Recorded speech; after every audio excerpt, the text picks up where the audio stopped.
I'm going to go back down to the larger stitch, and I'm going to adjust the regulator stitch length. Let's see what kind of difference we get here.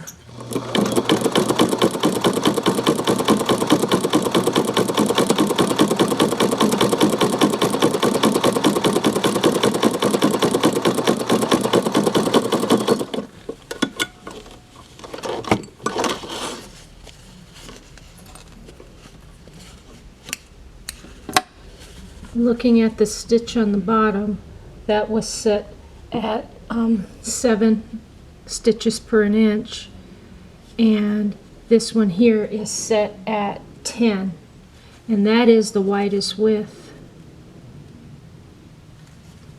Not doing a good job in keeping it straight. That's one thing that's going to take practice, because the attachment is moving the fabric side to side, so it's going to take practice to kind of work with this attachment to kind of get the stitch to go straight across in one row.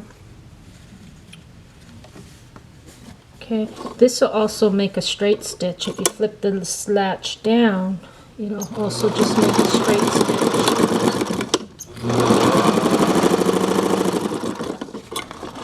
And as you can see, it's a straight stitch. So it doesn't require you to remove the piece.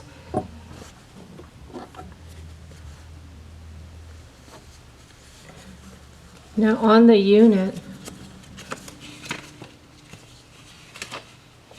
in the front, there's a screw.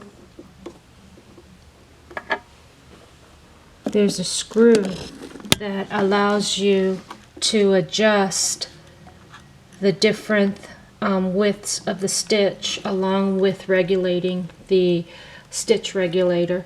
So by moving it all the way down or in the downward position, you're increasing the size, and by moving it to the top, you're decreasing the size. But again, you could get different looks by adjusting your stitch regulator to work in conjunction with this. There's a latch on the back, on the right side, that goes up and down, and if it's in the down position, it will allow you to stitch a straight stitch without having to remove the unit. If you flip it up, it is now in the position for the attachment to be functional, and it must be in the up position in order for it to be functional. Other than that, and you should go slow, not at a fast speed. It'll allow you to better control the fabric, and your stitch just looks a little better. I still have a lot of practice and playing to do with this. You do have to adjust your tensions, both the thread and press foot. I'm not sure what tension this is called, but the one up on the up top. You do have to adjust those. As you can see, mine is it's set up pretty high. I don't I think I still need some adjustments. Looking at the stitches, I think it could be a little better. I did have it perfect on another day, but I've been sewing since, and it's going to take practice in putting it back where it needs to be in order to get a better stitch.